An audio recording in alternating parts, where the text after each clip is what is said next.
Assalamu alaikum. We have so far seen structuralism, post-structuralism, and deconstruction. And today we are going to focus on some of the concepts that we have seen in passing, we have come across during the study of structuralism and all of these. But today I made this section specifically to go a little deeper into those concepts that we just saw in passing. Okay, even though it does not make a chapter of its own, it is still quite relevant to your study of contemporary literary theory. So, so these are some of the famous theorists who had a major part in creating the new understanding, the modern understanding of linguistics. Or we have Saussure, Barthes, and Stuart Hall, and Charles Pierce Sanders. I would have loved to have included Claude Lévi-Strauss and Derrida and all those people, Barbara Johnson, all those people. But this is just something I picked up from the net so that you could have a visual association to the names we have been discussing. Anyway, so what is language? Language is seen as a system of science by these people, by these theorists. So language is a process of naming, but this does not mean that ready-made ideas exist before words, but rather the linguistic sign unites not a thing and a name, but a concept and a sound image. So you get to understand that language is a process of naming. Okay, so what you see is that it is not a ready-made set of ideas, as if these ideas exist before us. Okay, Plato might have something to say about it because he believed that idea exists first, words came next, right? So to these uh, theorists, the ideas did not exist before words. So word is a linguistic sign. You could be seen as linguistic sign, and this sign is not a thing and a name. As in, how are words formed? You look at a thing and call it something, right? There is a thing and the word. So that is how we have been looking at words. But we are told now that by Saussure that it is linguistic science unites not a thing and a name, but a concept and a sound image. Sound image here would be a spoken word. So it need not apply merely to the sound image. It could be word image or a picture or image or gesture, anything. It could be just about anything. Okay, a sign is not restricted to the word alone. Please bear that in mind. Okay. Now, semiotics, it seems to would be the study of science. Okay, semiotics helps us understand the the signifying system. It is both a theory and analysis of science and signifying practices. So it not merely gives you the theory of the signifying practice, it also analyzes the signifying practices. So it is a plural here, mind you, plural. So you would have to really not merely focus on one type of signifying process, but multiple variously different kinds of signifying practices. So we have some 4 levels presented here. Okay, let's go see. So what is semiotics? Semiotics is the study of science. Now these are the two the fathers, you could call them, of the system, Ferdinand de Saussure and Charles Pierce Sanders, right? Charles Sanders Peirce. Well, it was not merely their own sole domain. It was contributed to by so many other theorists as well. So what is a sign here? A sign is a successful, understandable form of communication. So it could be anything, as in, say, for instance, there is a picture of, say, a skull and bones. That would be a sign, a form of sign. You could call it, it would come under the category of symbols. So when there are skull and bones, you would automatically understand the concept behind that code, the concept that there is some danger ahead, right? So it is a successful sign because it actually refers to something. Say, for instance, there is a heart drawn somewhere. Well, the heart would be a symbol which is a referent that refers to something else, right? It could be, well, it could be a box of chocolates, maybe, or maybe heart-shaped balloons, or it could be some form of romantic love. You don't know. Anyway, the main part, the main idea, the main concept behind sign is that it is form of two parts, signifier and the signified. Now, while the signifier is any motion, it could be just about anything. Mind you, it is not merely a word, a sound image, or a written image. It could be any motion, gesture, image, sound, pattern, or event that conveys meaning and communicates. So see, earlier it was only thought that a word was, word was a sign, or now the sign comprises of everything. It just about encompasses everything that makes reference to something else. Okay, so signifier would be anything. It could be a hand gesture, right? You, well, when you're looking at your friend who is going for some competition or something, or she's just getting on a stage to give a speech, don't you give her a thumbs up sign or some that V sign, using your forefinger and middle finger, right? You are making a gesture, and it is referring to something else. What does it refer to? That you are wishing her all the luck so that she could perform well, right? So even that hand gesture is a kind of signifier. Now this signifier is useless unless it has a signified. Okay, say for instance, if I say a word vlog. Okay, block would mean, does it have any meaning? Does it have any? It does not really have any signified attached to it. What is signified by vlog? Can anybody tell? Nothing. It's absolutely nothing. A pure invention of mine. Okay, possibly it may mean something in your urban dictionary if you try to find out. I don't know.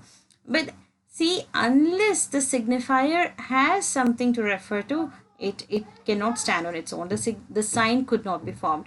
See, Derrida believed that sign is something like a coin, and signifier and signified are two sides of it. Okay, so you cannot remove the signifier and expect the signified to be there. You cannot saw it in the middle. You cannot make can you split a coin in the middle? Not horizontally, I'm talking about vertically. I mean, can you separate the two sides of a coin? You cannot. As if, like, if you are writing on one side of a paper, the other side automatically, you cannot remove the other side of it. So it's like two sides of a paper. Okay, signifier and signified, and that's how the sign is formed. Each sign is formed, whether it be, no matter the nature of the sign, whether it be an icon, a symbol, an index, or in any form, or whether it be, in terms of a sound image or a word image or a motion, a gesture. It does not matter what signifier it is. It has to have a signified. It's a condition, precondition.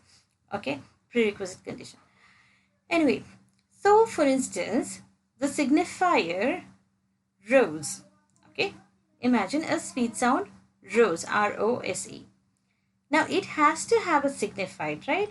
So if a person is using the word, saying out loud this word rose, it is understood by anyone who hears the word or hears the sign, the concept behind it. Immediately, the red flower, is conveyed to his mind. His brain automatically realizes that, okay, it connects the sound to the concept. All right, sound sign to the concept. Again, if, say for instance, one person is using some word which is um, or possibly the same word, okay, rose. So that particular word or that particular sign may have a single meaning, as in it would be a denotation, as in the dictionary meaning, what we call it, a dictionary meaning, right? So it would simply mean the literal or primary meaning of a word, in contrast to the feelings or ideas that the word suggests. So denotation would be a simple, straightforward meaning of a certain sign. Whereas, again, if there are, like, some three different people, one would take it at a denotative sense, as in would actually feel that this person is talking about a flower, whereas another person would be thinking of it in terms of probably, you know something related to romance, or another person would be probably relating it to a person by that name, right? So see, there are different connotations to it. Now, what is connotation? Connotation are merely the feelings, ideas, and cultural meanings which are associated with a word or object. Okay, it could be a feeling, as in some a romantic sense applied to this flower, right? Or and some idea associated with the flower, or it could be some cultural meaning behind it, or anything. I mean, connotation would imply just about anything that is not denotative of that word. Okay. Again, it could further be divided into, which is the signs could also be seen as icons, symbols, and indexes. Icons would be where signs where the signifier resembles the signified. So, for instance, say this speaker button, right? The speaker symbol, this speaker icon. Well, you have all these icons in your system, in your computer. So each icon resembles what it signifies, right? The signifier resembles the signified where icons are concerned. And in where symbols are concerned, symbols are signs where the relation between signifier and signified is purely conventional and culturally specific. So symbols are just, I don't know whether these fonts are visible for you because they are very small, but I could not help it. I just picked it up from the internet, so I couldn't help it. I'm sorry. Anyway, symbols are where, science, these two are science where the relation between signifier and the signified are purely conventional and culturally specific. As in, see, for instance, um, mm, have you seen, during Independence Day or during Republic Day, you release the doves, doves in the air. What does it signify? What is the importance of releasing those doves in the air? They are somehow going to return to its master, no doubt about it. Practically speaking, it does not mean much, but it does have a symbolic significance, right? So what is the significance behind it? Freedom, yeah, that we are free, that we are peaceful. Doves seem to indicate peace. Lily for purity. There are also some things. See, why do Christian brides wear only white? What is this? What is the significance behind wearing white during a wedding, especially a bride? To indicate that she is a pure, right? But see, look at it. How is purity related to white? What is the connection there? Is there a logical connection? Is there a resemblance or some association there? No, it is all formed of convention. Okay, they are conventional and culturally specific. So in each color, see, in Christian weddings, you'll find a bride wearing white, whereas in India, even until a couple of years, back, you couldn't have found a single bride wearing white. You cannot see, white is inauspicious for a bride. It is considered inauspicious for a bride. So it has a symbolic, this symbol stands for something else in another community. The same thing represents, signifies something else entirely different in another one community, right? So there is a white gap here, which is all right, which is bound to exist. That's how we can differentiate one set of systems from the other. Okay, so in the past in India, you would find only widows wearing white. not brides, right? It would be considered inauspicious.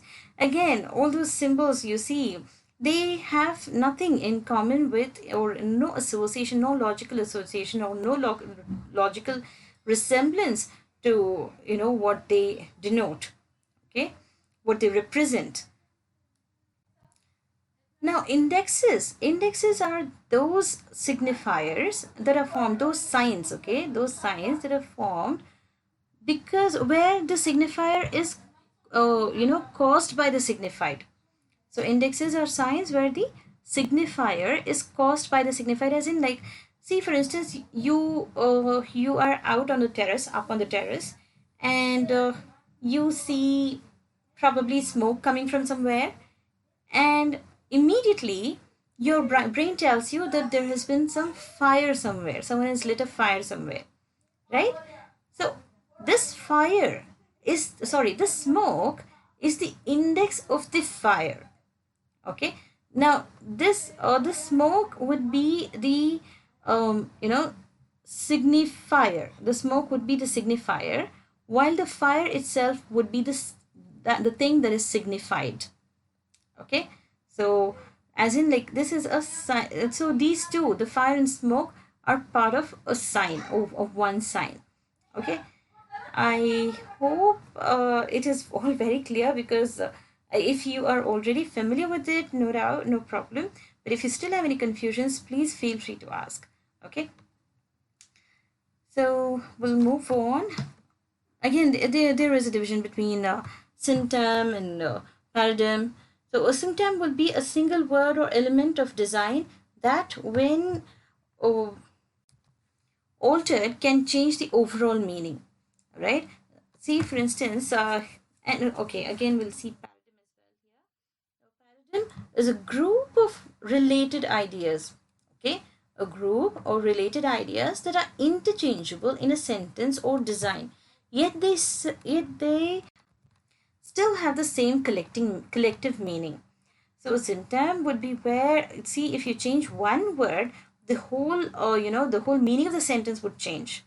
Okay. Now, if you change one sign here, so these are all, each one a signifier in some way. Each one is a sign, right? So here, if you change a single word here, say the man, we use the first part. The man walked into the house. Simple enough. The man walked into the house. The man stormed into the house. Wow, he's really angry. You get the idea? Walking simply means that it's a normal walk. He's just getting into his house. But when you say storm, when you replace this word with the other, right? What do you realize? What does your brain tell you? Automatically, you feel that the person we are talking about is really angry. The man ran into the house. Well, again, the whole action seems to be changed, right? What does it mean? When a man ran in the house, obviously he's probably running away from something, or probably running into something. I mean, rather than getting into the house, the stress would be on running away from something into the house. The man jumped into the house. Well, you feel like, okay, it's not merely someone who belongs to the house, someone who is probably a thief, right? Only a thief would jump into the house. The man crashed into the house. It is quite possible that the man was not looking, or probably blind, or it could be, some other instance. See, just by altering one word, the whole sentence tells you a different story, an entirely different story each time. The man broke into the house. Of course, it is a thief. He broke into the house. It would mean he is unwelcome there. He is not, he does not belong to the house. Now, paradigm would be a set of words. See, all of these belong to one group. It implies getting into, or movement, a certain movement into the house. Okay, into the house, or any place for that matter. So this movement belonged to one particular paradigm. Right. So a paradigm would be related ideas that are interchangeable in a sentence or design, yet they still have the same collective meaning. They all have the same collective meaning. It simply means movement, right? Movement one place to another, from maybe from about entering some place, right? So the sign systems, linguistic signs are arbitrary, therefore used by convention. So what you realize is that they are purely whimsical, randomly chosen, and have no logical reasoning behind their formation. And the only thing that sustains them is convention. They are used by practice because it is widely practiced.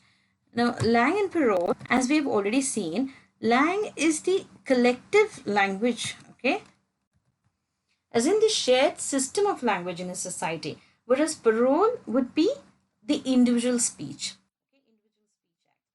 So we've already discussed this, but yes.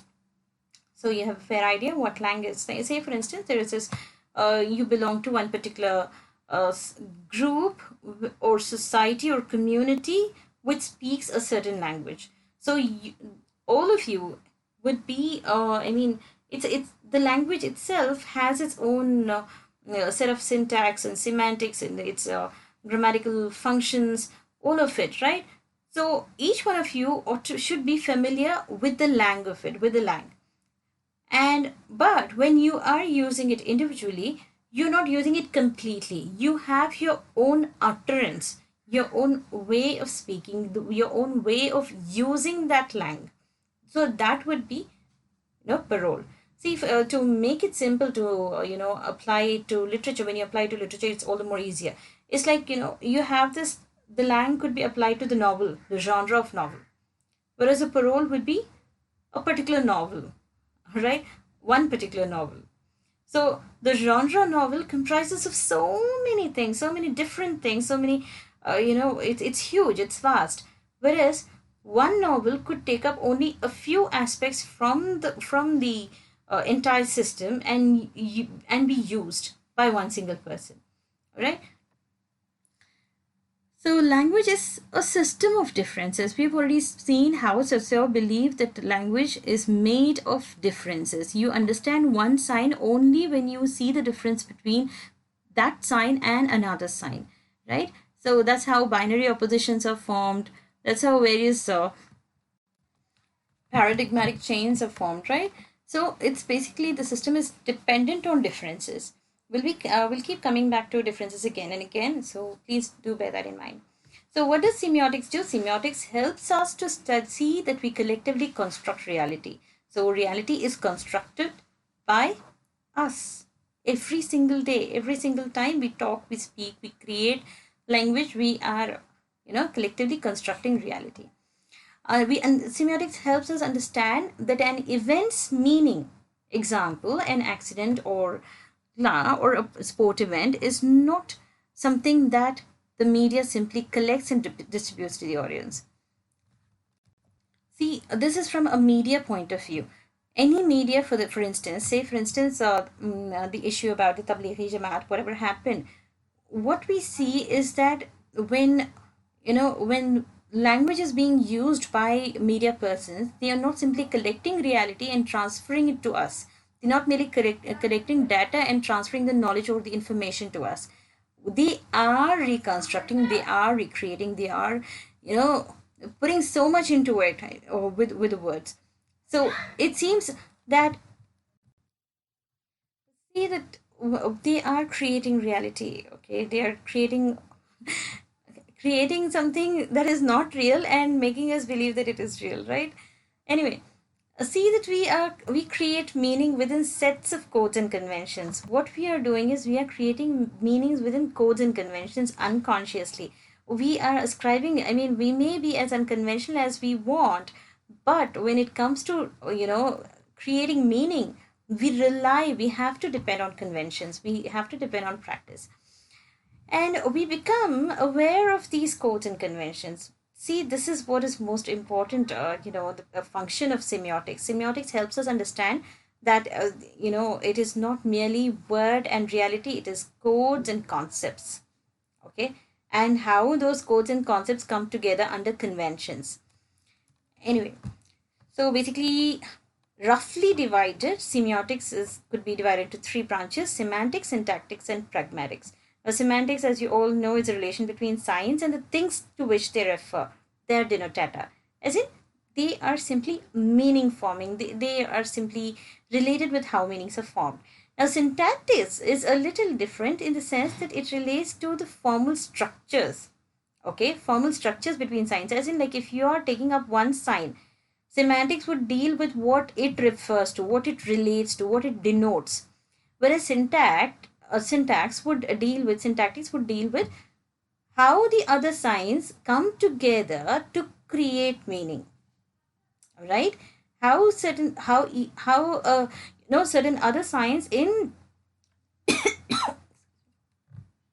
various places come together, reform in place themselves, the placement of it, the usage of it, everything.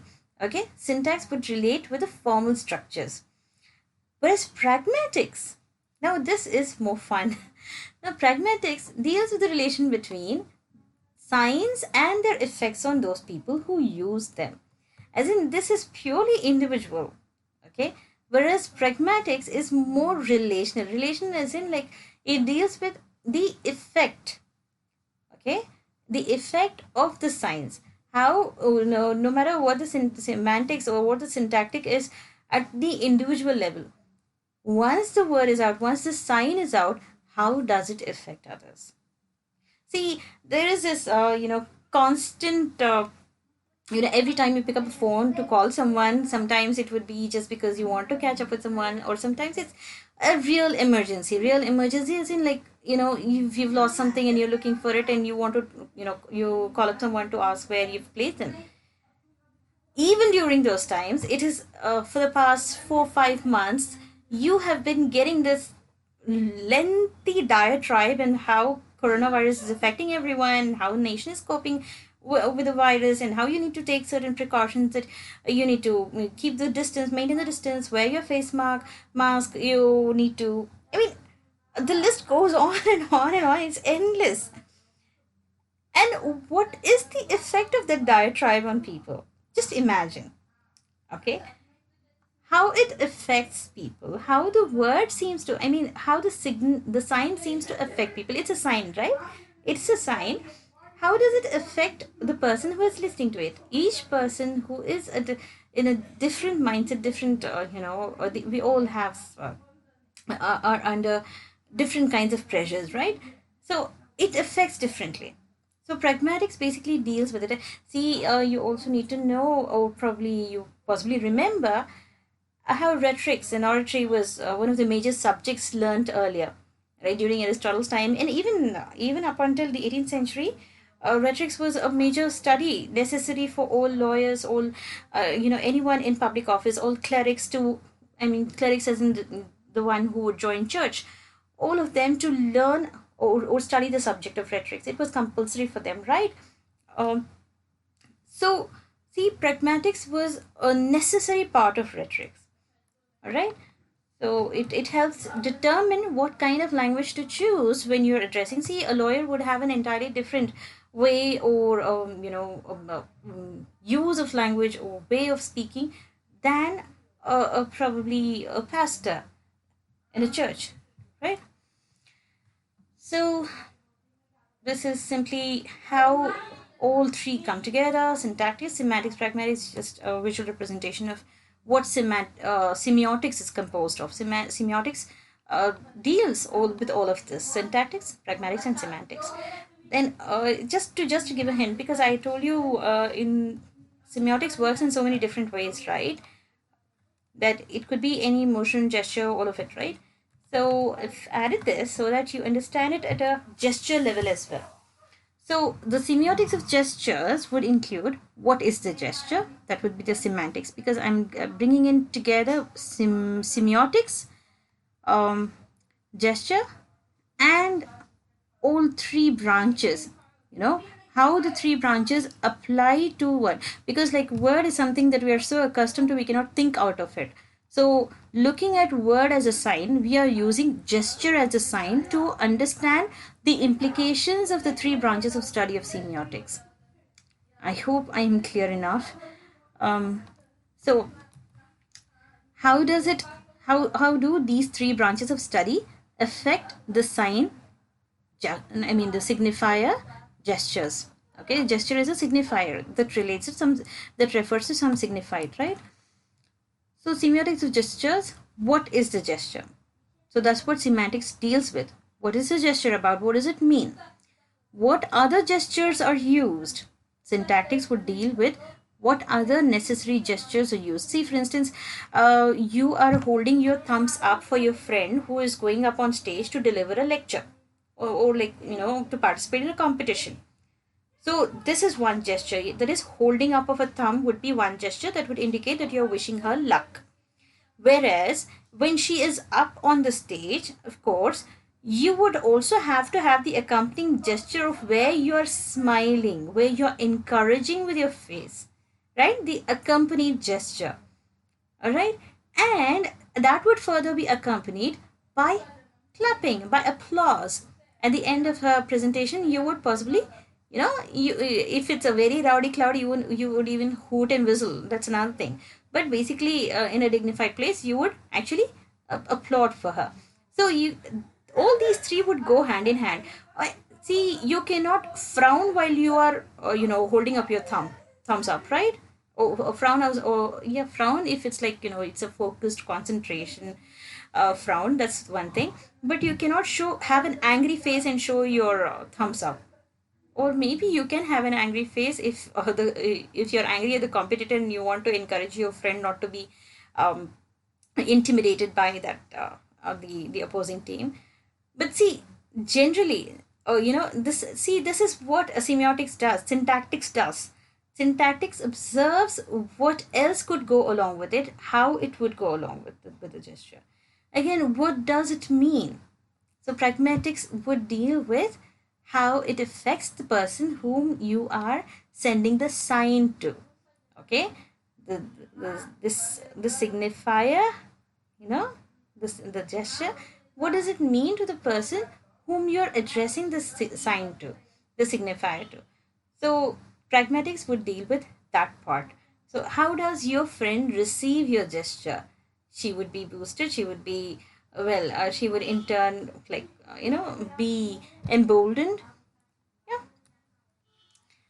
Now, sign looks at the relation between sign and object. So we've already seen icon, index symbol, similar relation between sign and object. We have image, diagram, metaphor, that is like purely related to icon. I just wanted to put in here this particular picture because it seems necessary that we understand that it does not stop with icon, index, and symbol. So there are further levels or degrees of understanding of signs. Okay, based on the qualities of the object and the signifier works with, how signifier works. So Derrida, finally we come to Derrida. Now Derrida believed that language is made up of signs. That is, there is, he has his way of understanding using the example of a tree. How you think of a tree and the signifier tree, the word or the sound image. You could call it a sound image or a word image, written image. How the word image is here, tree, and the signifier tree, as in a picture. Even it's a picture image. Even this would be a signifier. No, it's supposed to be a signified. I'm sorry. So how the code and the concept work? We've already discussed this, so we'll just skim through this. So signifier, word, sound, image, signified, the idea conveyed. This should be enough for you to, sufficient enough for you to remember it all. What is signifier? Signifier could be just about anything, word, sound, or image, whereas signified would be the idea conveyed. Code, concept. Please remember, signifier is a code, while the signifier is a concept. Again, dog. Dog would be, the concept of signified. And the word would be signifier. The word dog would be the signifier here. How do you address this animal? You call it a dog, right? So this dog, dog, is a signifier for the animal dog. So these two come together to make the sign. Sign as in, the sign would be dog. See, for instance, another example here, signifier code would be dog, D-O-G, dog. Whereas a signified concept would be that it has four legs, it has tail, it has bark, I mean, it barks, and it barks, and it's not a cat, it's not a wolf, it's not bog or god, right? It's dog. It's not B-O-G, it's not G-O-D, it is D-O-G. So you get an understanding of the concept, and when you apply the code to it, you get the sign dog. You get the word sign dog. Again, at the denotative level of signification, simply put, look at the cat. Okay, what is the denotative meaning level of signification here? C-A-T, cat. The signifier code would be C-A-T, cat. What is this? What is it referring to? What is it signifying? The concept. The concept that it has four legs, it has a tail, it meows instead of barks, and it's not a dog, it's not a tiger, it's not a bat. So obviously, anything that meows is bound to be a cat. And of course, it has to have four legs and tail. All of these come together to form the concept, the idea of a cat. Right? So the relationship between signifier and signified is arbitrary. We never know. We don't know. Can anybody tell why a cat is called a cat? We don't know. So it is arbitrary. It's random.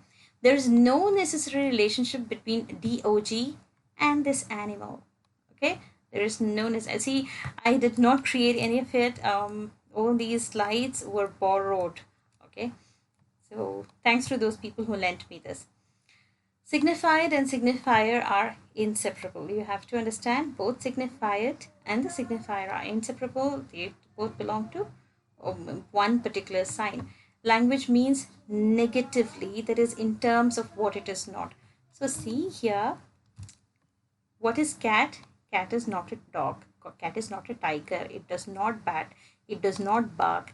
See, the list is endless. So there are things that are present and there are things that are absent. These two, presence and absence, make a thing, okay, make a concept complete. So the concept would be incomplete when, what is not absent is not there. Okay, in the absence of an absence, the concept would be incomplete. So the absent things that are not there have to be present there. Okay, things, what are things not there?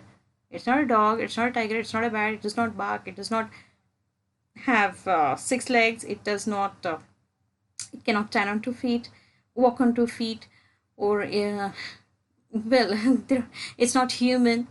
Yeah, all of these absences, all of these absences are there, are present in this concept. That's why we can understand it as, like, we can differently understand it as a dog, as a cat. So it is negatively speaking, okay? It has to look for things or terms which is not there. Now signs acquire meaning through difference, okay? You have to see, as I said earlier, we will be coming across difference again and again. So signs acquire meaning only through difference. Unless one sign differs from another sign, you won't be able to make it out. You won't be clear about it. Say, for instance, I say, I'm going in. So when I say I am going in, you may ask, what does it mean? I mean, it does not really, the signification is incomplete. It does not, what it is signifying to is incomplete, right? So I would have to make it different from other ideas. I'm going into something. I have to add in something to indicate where I'm going in. So it's not merely the word sign, but the entire verbal sign that gets meaning only through difference. So meaning is an agreement between a community of language speakers. So it is like, all of us come together, all of us, all the Urdu speakers, they come to an agreement that, okay, this certain word means so and so. Unless and until we have this agreement between us, the word would not have any significance. I cannot use word in isolation, any word in isolation all by myself. I cannot create one word myself and use it alone. It has to be accepted by the community. It has to be accepted by the society at large, the society that is using it. Texts are complex networks of signs. we will be dealing with networks of signs as well. So every text is a complex network of signs. It is so many full of signs. I mean, every word is a sign. So what would happen? The text entirely, each word is giving you some kind of sign. It's responsible for some signification. At the connotative level, we've seen the denotative level.